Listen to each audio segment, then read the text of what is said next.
la Universidad de Burdeos, Julio, y hace un posgrado, no de antropología, sino de sociología. Y con ese posgrado de sociología deja un poco la antropología y se mete de frente a la sociología. Clase, Estado y Nación es una muestra, ¿no es cierto?, de ese Kotler de segunda etapa, que deja la antropología y se mete a la sociología.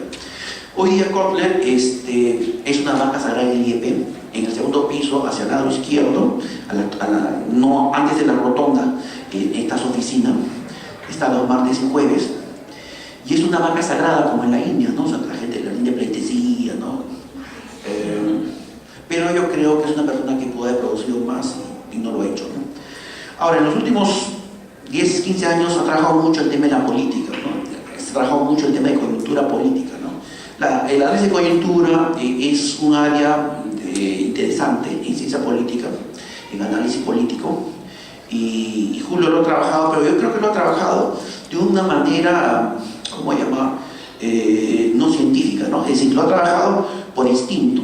Ustedes pueden tener, por ejemplo, periodistas que hablan de coyuntura política, pero no manejan categorías del análisis de coyuntura, o sea, no manejan correlación de fuerzas, escenarios, en fin, no hacen tendencias, no hacen proyección, en fin, todos los componentes del análisis clásico de coyuntura, sino lo hacen de manera muy de sentido común, ¿no? ¿Se imaginan? Bueno, esto es un poco Julio Kotler, ¿no? El IEP ya cumplió 40 años y ha sacado la tercera edición de Clase Estado de Nación con un nuevo prólogo de Julio, donde reafirma la vigencia de la tesis de la herencia colonial, ¿no? La idea de que la herencia colonial tiene dos componentes, ¿no? El tema de la economía y el tema de las relaciones sociales. Y Martín Tanaka, que es gente del grupo. En el IEP hay un área que es el área de estudios políticos, con lo dije Kotler. En el IEP hay varias áreas, ¿no? Antropología, historia oral, en fin. Hay un área que es política, de ahí salió, lo dije Julio Kotler, pero ahí está Romeo Grompone, que es un sociólogo uruguayo, un amigo mío, hincha del Peñarol. Está Martín Tanaka, y hasta hace poco estaba Fernando Rospigliosi. Todos esos son, digamos, los hijos de Julio Kotler, ¿no? Bueno, entonces ahí están, en sus cuarteles de invierno, y autor de un libro muy importante, como hemos visto, que es Clase, Estado y Nación. Otro autor sociólogo es Aníbal Quijano. Él me parece que es, sin lugar a dudas, el sociólogo peruano más importante de toda América Latina, ¿no? Es el sociólogo que tiene más reconocimiento en toda América, más que Kotler, lejos más que Kotler. ¿Por qué? Porque mientras Kotler salva su estadía en México, Aníbal estaba fuera del Perú. Aníbal, en un primer momento, cuando estudió en San Marcos, al tener una formación aprista, que es la etapa cuando saca su estudio sobre el cholo, no sé si han enterado, en la Facultad de Letras, que saca un libro, que lo editó Mosca Azul, que fue interesantísimo, que es Los cholos en el Perú y la cultura de los cholos, que en esa época el cholo era un término despreciativo, ¿no? Peyorativo, el cholo, ¿no? Con toda la carga negativa. Él le da una lectura distinta, y a partir de un enfoque sistémico, ¿no es cierto?, lo desarrolla. Después está el Quijano de la teoría de la dependencia. Cuando surge la teoría de la dependencia, como respuesta a la teoría estructuralista de la CEPAL, con su tesis de la industrialización, constitución de importaciones, surge un grupo de economistas, sociólogos, que cuestionan a Prebisch y a todo el rollo de la CEPAL y crean la teoría de dependencia. Hay gente como, en esa época estaba Fernando Enrique Cardoso, estaba Enzo Faleto, estaba por el Perú, y a mucha hora estaba Aníbal Quijano, estaba Pablo González Casanova, que es un economista, un sociólogo mexicano muy bueno, está viejito, catedrático histórico de la Autónoma de México.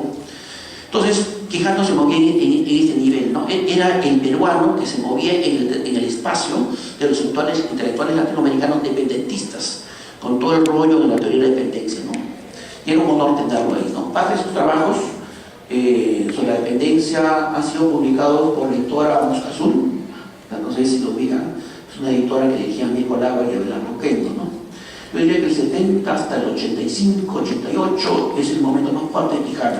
Después Quijano como que se deprime, abandona la cátedra universitaria, pero en los últimos años Quijano ha vuelto a tocar el tema de la modernidad y posmodernidad en América Latina, pero de la perspectiva de la sociología, ¿no? O sea, Quijano ha vuelto a un ritmo de producción Ahora, él no escribe, no ha escrito un libro así que tú digas, como el de Kotler, pues brillante, excelente, ¿no? Me quito el sombrero, sino es un hombre básicamente de ensayos sociológicos, ¿no? Brillantes, exquisitos, rigurosos, pero ensayos, ¿no? O sea, nunca se atrevió a hacer un libro que obviamente implicaba un trabajo mayor, ¿no es cierto?, como el de Kotler, ¿no? Entonces, quizás esa sea la desventaja de Quijano, ¿no? Bueno, Quijano está, no sé si ha vuelto a San Marcos, es un muy buen sociólogo, como digo, es el sociólogo peruano con mayor reconocimiento, por lo menos en América Latina, ¿no? O sea, si México tiene a Pablo González Casanova, si en una época Brasil tenía a Teotonio Santos y a Fernando Cardoso, Perú tenía a Aníbal Quijano, ¿no? Un sociólogo muy bueno. Y el último es mi profesor de la Católica, se llama Guillermo Rochamón. A ver, ¿cuál es el problema de Rochamón? Es una persona que se mueve solamente en el terreno muy abstracto, en el esquema muy metafísico, muy teórico. El gran problema de Rochamón es que cuando él saca una producción, que básicamente son ensayos, él vuelve sobre ese ensayo 1, 2, 3, 4, 5 veces. Cuando él hace su trabajo sobre Marx o sobre Weber, él no lee los trabajos de Marx y Weber en traducción del Fondo de Cultura Económica en castellano, lee a Marx en la edición en inglés, la edición alemana, las reproducciones. Cuando lee a Weber no lee la traducción del Fondo de Cultura Económica en México, lee la edición original alemana y las otras reediciones, ¿no? O sea, entonces tú cuando lees a Rochamón encuentras pues notas a pie de página, ¿no? Como un término en la primera edición, por ejemplo, significó A, y como en la segunda edición y la traducción que hizo el fondo editorial significa menos A, y después como en la última edición. Entonces, es un tipo realmente exquisito en el plano de la teoría, ¿no? O sea, en ese nivel es un tipo admirable, muy riguroso, muy preocupado en el plano teórico, pero tiene un gran problema, ¿no? No ha escrito un libro, al igual que Quijano, ¿no es cierto?, que entre a un análisis de la sociedad peruana, y todos sus ensayos han salido publicados, sobre todo en Batallas por la Teoría en torno a Marx por el Perú, ¿no? Él es fundamentalmente un marxista, pero es un marxista, yo le llamaría provocador, ¿no? Es un marxista que cuestiona mucho el marxismo muy dogmático, y es un marxista básicamente revisionista, o sea, revisa, se pregunta, se interroga, ¿no? Y cuestiona, dialoga con Marx, ve sus puntos débiles, vuelve hacia él, y es un tipo realmente admirable. Es básicamente un profesor, yo diría que el único profesor de sociología de la Católica que siente el profesorado como un apostolado, es un gran maestro. Y yo siempre le he dicho que dé el gran salto, ¿no? Que escriba ese gran libro de sociología que el Perú merece, ¿no? Hasta ahora no me hace caso y conociéndolo no lo va a hacer.